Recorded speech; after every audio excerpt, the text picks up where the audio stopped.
नमस्कार दोस्तों, कैसे हैं आप सब। आई होप कि आप सब बहुत अच्छे होंगे। आपकी पढ़ाई भी बहुत जबरदस्त चल रही होगी।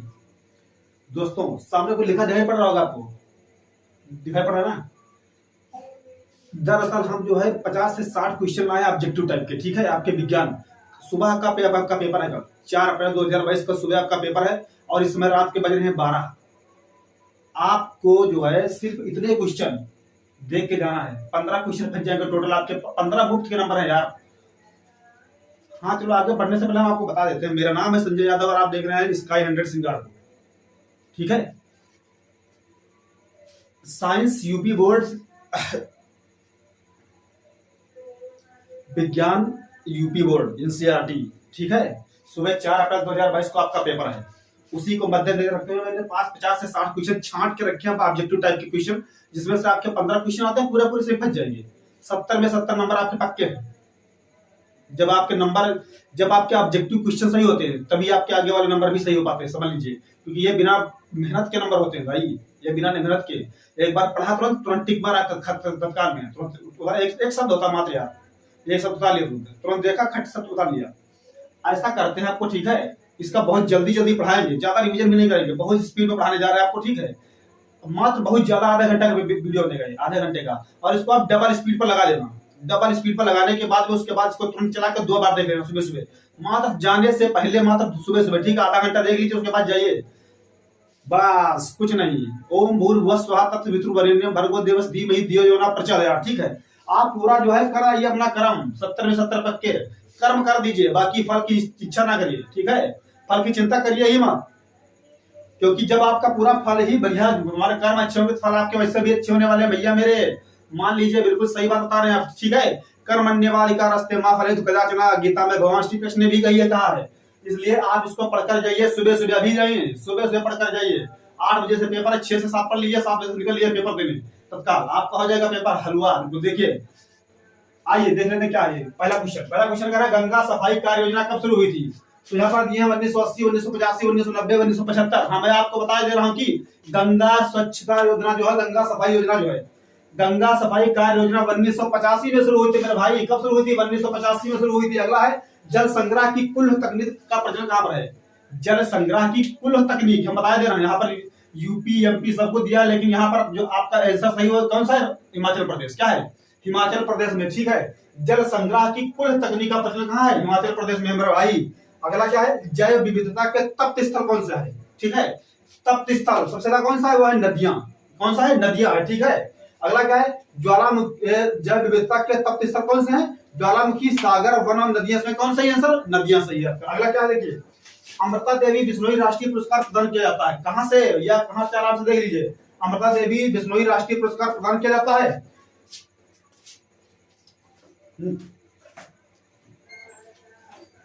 अमृता देवी बिश्नोई राष्ट्रीय पुरस्कार प्रदान किया जाता है वनोन्मूलन है, मतलब वनों की कटाई के लिए, वनों के विनाश को रोकने के लिए।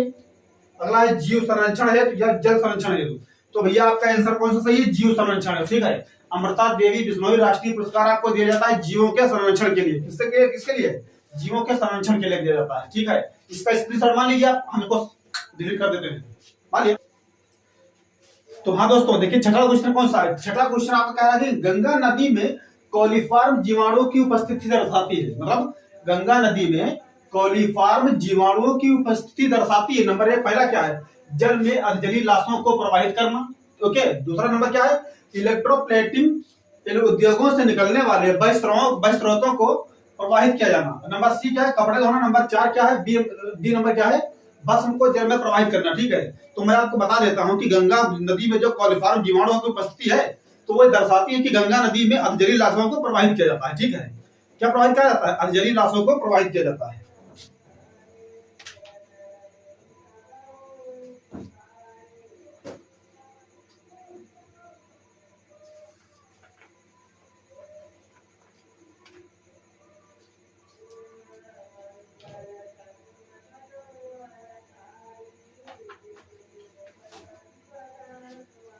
तो इसमें कौन सा सही होगा? जल में अधेली लाशों को प्रवाहित करना। ये क्वेश्चन आंसर आपका सही है। नंबर 7 नंबर क्या कह रहा है? खाद्य श्रृंखला में प्रथम क्या होते हैं? शाकाहारी जंतु, हरे पौधे, कीटभक्षी पौधे, या बी तथा सी दोनों। कौन होते हैं इसमें? तो शाकाहारी जंतु, हरे पौधे, की बच्ची और बीजतासी दोनों। तो इसमें से क्या होता है खाद्य श्रृंखला में प्रथम क्या होते हैं? प्रथम होते हैं भैया पौधे, क्योंकि सूर्य से प्रकाश प्राप्त होने वाली जो तुम्हारी रोशनी होती है, ठीक है, प्रकाश, वो प्रकाश संश्लेषण के द्वारा हरे पौधे ही होते हैं जो इससे क्या बनाते हैं? भोजन बनाते हैं। तो क्या होता है भैया, खाद्य श्रृंखला में जो प्रथम होता है वो क्या होते हैं? हरे पौधे होते हैं, ठीक है।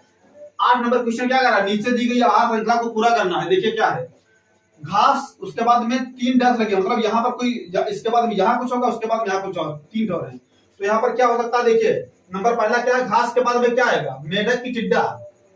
देखिए घास को मेढक तो खाएगा नहीं, जाहिर सी बात, ये वाला ऑप्शन आपका क्या हो गया? गलत। दूसरा क्या है, टिड्डा और मेढक, हाँ, घास को टिड्डा खाएगा, टिड्डा को मेढक खाएगा, मेढक को सांप खाएगा, सांप को मोर खाएगा। ओके, तो आपका आंसर कौन सही है? बी वाला आंसर सही है। ओके, समझ आ गया। गंगा नदी में कोलीफार कीड़ों की उपस्थिति क्या दर्शाती है कि वहां पर उसमें क्या हो रहा है?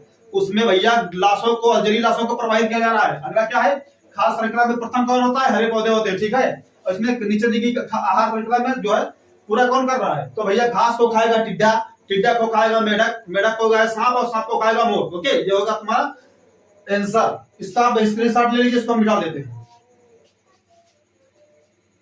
हाँ तो दोस्तों देखिए 9 नंबर सवाल क्या करा आपका, 9 नंबर क्वेश्चन करा, निम्नलिखित में से उत्पादक है बताइए। उत्पादक, शेर, जीवाणु, मछली, घास, मलेशिया का उत्पादक हरे पौधे होते हैं। प्रकाश संश्लेषण के द्वारा भोजन कौन बनाता है? हरे पौधे बनाते हैं, ठीक है। तो हरे पौधे में क्या होता है? खाली घास ही है। तो आपका आंसर क्या सही हो जाएगा तुम्हारा? घास, ग्रास हो जाएगा। अगला क्वेश्चन क्या कर रहा है, जैव समुदाय में प्राथमिक उपभोक्ता क्या होते हैं? जैव समुदाय में प्राथमिक उपभोक्ता कौन से होते हैं? जैव समुदाय में प्राथमिक उपभोक्ता वे जीव होते हैं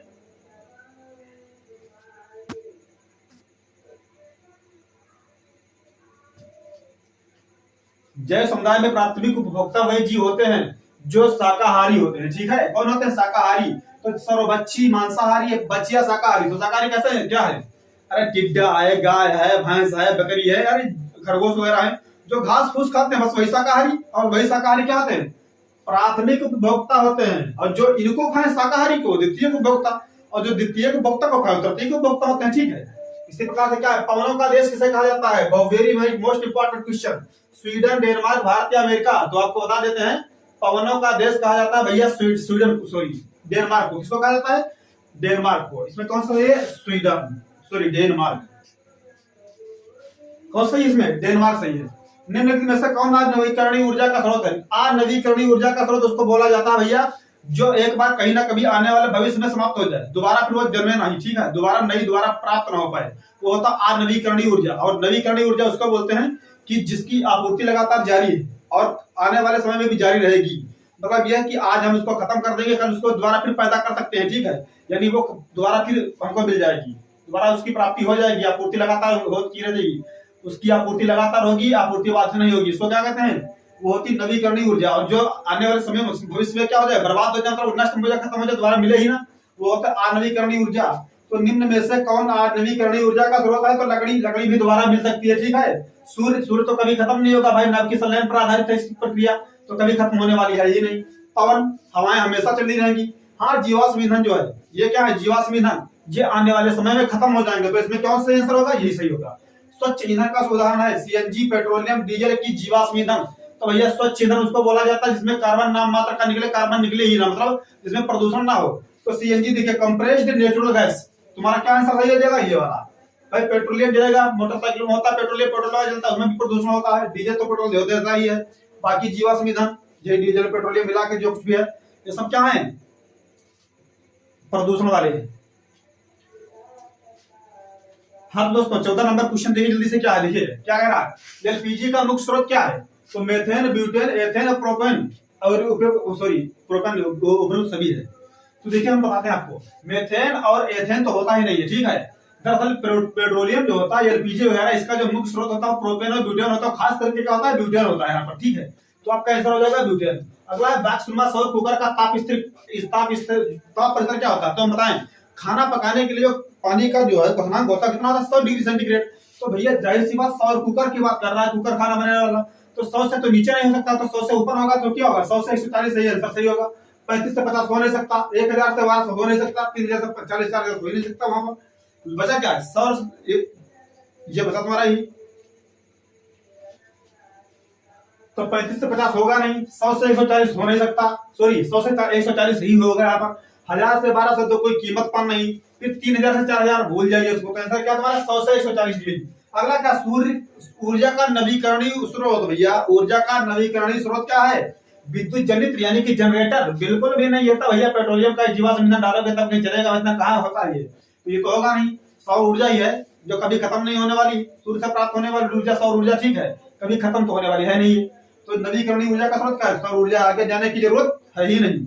अगला क्या है, मानव शरीर के किस अंग में चुंबकीय क्षेत्र उत्पन्न होता है। हाँ भैया हम बता दे रहे हैं, मानव शरीर के किस अंग में चुंबकीय क्षेत्र उत्पन्न होता है, वो होता है मस्तिष्क में और कहां पर, हृदय पर। इसीलिए कहते हैं कि रात को जो है सोते समय हमको पैर जो है उत्तर दक्षिण को हमको ऐसा नहीं लेटना चाहिए, सॉरी, इसलिए कहते हैं कि रात में जो है हमको उत्तर दक्षिण भी ऐसे ऐसे सबको लेटना नहीं चाहिए, क्योंकि रात जो चुंबक होता है, चुंबक के 2 ध्रुव होते हैं, उत्तरी और दक्षिण ध्रुव, वहां जब सोएंगे, ठीक है, तो हमारा क्या है, विद्युत चुंबकीय क्षेत्र कहाँ गया आंसर, देखिए क्या कर रहा है, चुंबकीय क्षेत्र उत्पन्न करता है हृदय और मस्तिष्क।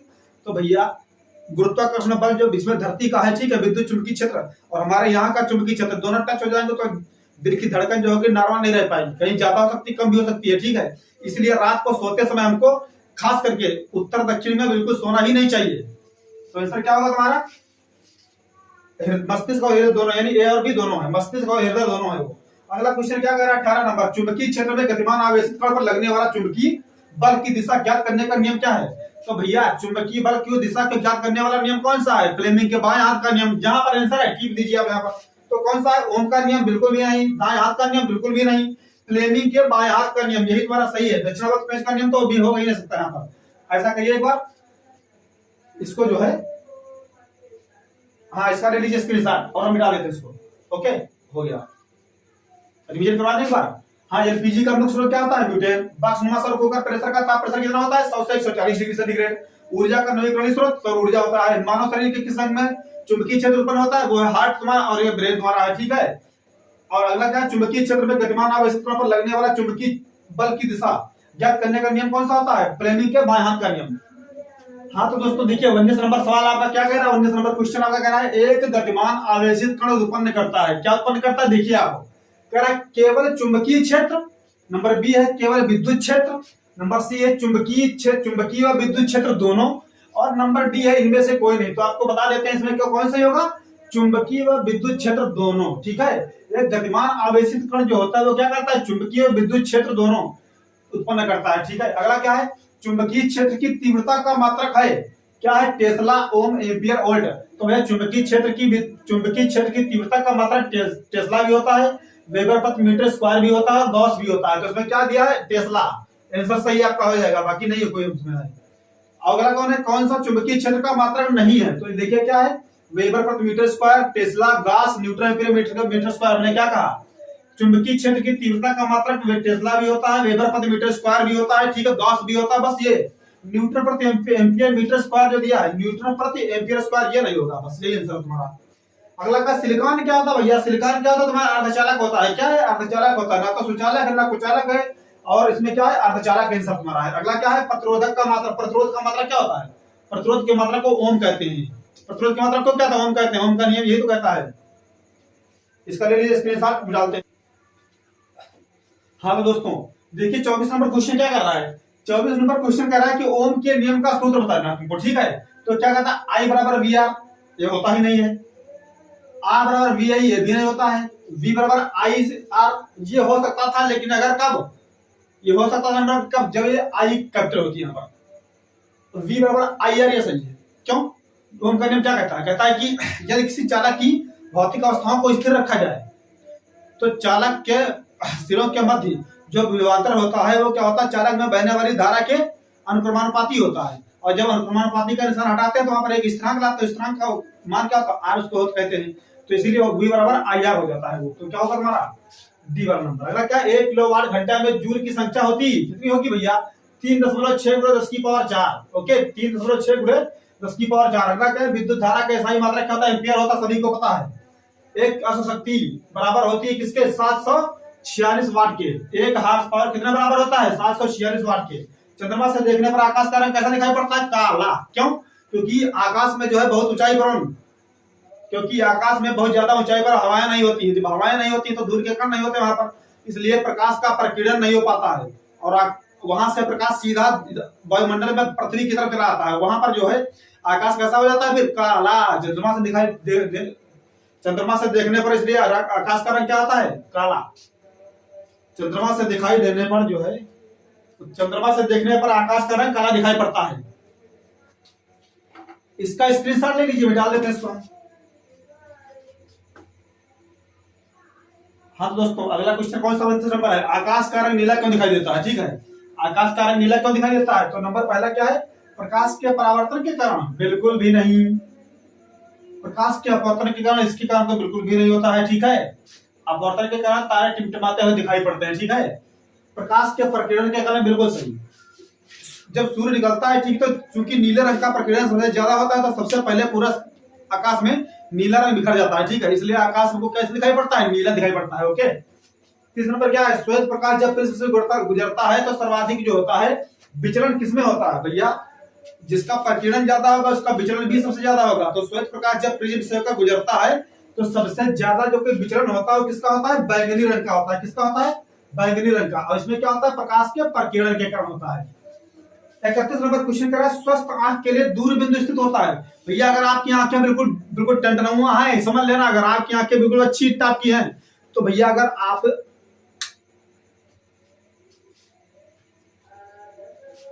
तो क्या है, तो फिर आप अगर सामने देखेंगे तो चाहे जहां तक देखते चले जाइए आपकी निगाह चली जाएगी। भैया आसमान तो अनंत तक है। ठीक है, ये तारे दिखाई पड़ते हैं तो समझ जाइए अनंत पर ही है। ठीक है, स्वस्थ आंख का जो दूर बिंदु स्थित तो कहाँ होता है, वो अनंत पर स्थित होता है भैया। ठीक है, अगला कहाँ है, स्वस्थ आंख के लिए निकट बिंदु कहाँ स्थित होता है, तो स्वस्थ आंख के लिए निकट बिंदु होता है 25 सेंटीमीटर दूर। 25 सेंटीमीटर दूर से हम किताब पढ़ाएंगे बिल्कुल अच्छा लगेगा, लेकिन ठीक है अगर नजदीक लेंगे इससे बहुत बड़ा दिखाई नहीं पड़ेगा यार, सब बकवास हो जाएगा यहाँ पर। तो स्वस्थ आंख के लिए निकट बिंदु कहाँ होता है, 25 सेंटीमीटर दूर, और स्वस्थ आंख के लिए दूर बिंदु कहाँ होता है, अनंत पर होता है। ओके, स्क्रीनशॉट ले लीजिए, मिटा देते हैं इसको। तो हाँ दोस्तों, 33 नंबर क्वेश्चन क्या कह रहा है आपका, कह रहा है निकट दृष्टि दोष से पीड़ित व्यक्ति के लिए प्रयुक्त किया जाता है, क्या किया जाता है प्रयुक्त भैया, उत्तल लेंस, अवतल लेंस, उत्तल दर्पण, अवतल दर्पण। तो भैया दूर और निकट दृष्टि दोष से पीड़ित व्यक्ति के चश्मे में जो प्रयोग किया जाता है, क्या प्रयोग किया जाता है, अवतल लेंस। ठीक है, अगला है दूर दृष्टि दोष से पीड़ित व्यक्ति के लिए प्रयोग किया जाता है, क्या प्रयोग किया जाता है, उत्तल लेंस। अगला क्या है, प्रकाश के किस रंग का प्रकीर्णन सबसे कम होता है, बैगनी का सबसे ज्यादा और लाल का सबसे कम होता है। ठीक है, तो कहा गया लाल भाई, ये रहा ये। अगला क्या है, मनुष्य के स्वस्थ नेत्र में प्रतिबिंब कहां पर बनता है, रेटिना पर बनता है। कहां बनता है, बिल्कुल रेटिना पर बनता है। निकट दृष्टि दोष से पीड़ित व्यक्ति के लिए प्रयुक्त होता है क्या, अवतल लेंस, और दूर दृष्टि दोष से पीड़ित अगर व्यक्ति उसमें क्या प्रयुक्त होता है, उत्तल लेंस। प्रकाश के किस रंग का प्रकीर्णन सबसे कम होता है, लाल का। मनुष्य के स्वस्थ नेत्र के प्रतिबिंब बनता है कहां पर बनता है, रेटिना पर बनता है। ओके, हाँ दोस्तों, 37 नंबर क्वेश्चन क्या कह रहा है, एक अवतल लेंस की क्षमता 2 डायोप्टर है, तो इसकी फोकस दूरी क्या होगी बताओ, 20 सेंटीमीटर, 50 सेंटीमीटर, 40 सेंटीमीटर की 100 सेंटीमीटर, क्या होगी बताना है आपको। ठीक है, तो हम बताते हैं आपको क्या होगी। देखिए, दरअसल डायोप्टर का जो सूत्र होता है वो होता है P बराबर 1/f, या P बराबर, या ऐसे भी कर सकते हैं R, P बराबर 100/f होता है, 100/f। और P उत्तल लेंस की क्षमता 2 डायोप्टर है, तो यहाँ पर P की जगह 2 कर देंगे हम, यहाँ कर देंगे 100 में है f, इसके नीचे 1 मानकर कैंची की गुणा कर लेते हैं, तो क्या हो जाएगा 2f बराबर में हो जाएगा 100, करना 100। तो यह बराबर क्या आएगा तुम्हारा 100 में आएगा 2 से काटेगा 50 आएगा, यानी क्या आएगा, यह बराबर 50 सेंटीमीटर आएगा। ठीक है, ये रहा तुम्हारा आंसर। कितना आएगा, 50 सेंटीमीटर, ये वाला आंसर सही है। फोकस दूरी और वक्रता त्रिज्या में संबंध क्या होता है, दरअसल फोकस दूरी जो होती है वक्रता त्रिज्या की आधी होती है। क्या होती है, ये वाला सही है, फोकस दूरी वक्रता त्रिज्या की आधी होती है। इनमें से कौन सा दर्पण वस्तु से छोटा तथा आभासी प्रतिबिंब बनाता है। ठीक है, अब बताएं हम, आभासी प्रतिबिंब बनाता है उत्तल दर्पण, और वास्तविक दर्पण बनाता है, वास्तविक प्रतिबिंब कौन बनाता है, अवतल दर्पण। ठीक है, तो आभासी कौन बनाएगा तुम्हारा, उत्तल दर्पण। ओके, उत्तल आंसर सही है। और उत्तल दर्पण के सामने रखी वस्तु का प्रतिबिंब बनता कहां पर है, पीछे बनता है। ठीक है, उत्तल दर्पण के सामने रखी वस्तु का प्रतिबिंब पीछे बनता है, जबकि अवतल दर्पण के सामने रखी वस्तु का प्रतिबिंब उसके सामने बनता है। स्क्रीनशॉट ले लीजिए, मिटा देते हैं इसको। दोस्तों, क्वेश्चन नंबर 41 क्या है, पुरुष का लिंग गुणसूत्र होता है, क्या होता है पुरुषों में भैया, पुरुषों में XY होता है, महिलाओं में XX होता है। ठीक है, तो उसमें कौन सा आंसर सही हो जाएगा, XY। और एक संकर क्रॉस का जीन प्रारूप क्या होता है, वो होता है 1:2:1 और द्विसंकर का क्रॉस क्या होता है 9:3:3:1 होता है वो। ठीक है, तो इसमें कौन सा आंसर सही हो जाएगा हमारा 1:2:1। मनुष्य में गुणसूत्रों की संख्या 46 होती है। कितनी होती है 46 होती है, 23 जोड़े। मनुष्य के शुक्राणुओं में ऑटोसोम की संख्या, मनुष्य के शुक्राणु में ऑटोसोम की संख्या कितनी होती है भैया 22 जोड़े होती है। कितनी होती है 22। और अनुवांशिक पदार्थ कौन होता है, अनुवांशिक पदार्थ डीएनए होता है जो एक पीढ़ी से दूसरी पीढ़ी में माने अनुवांशिक लक्षण लेकर जाता है। ठीक है,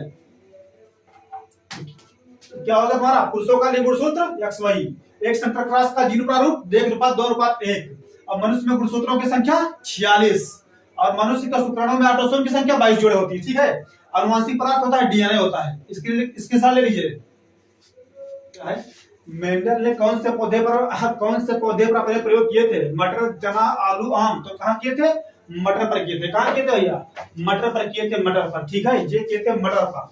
अगला है मनुष्य में जायगोट की संख्या होती है 2x होती है। ठीक है, क्योंकि एक स्त्री का और एक महिला का मतलब पुरुष का होता है वही 2x बन जाता है यहाँ पर।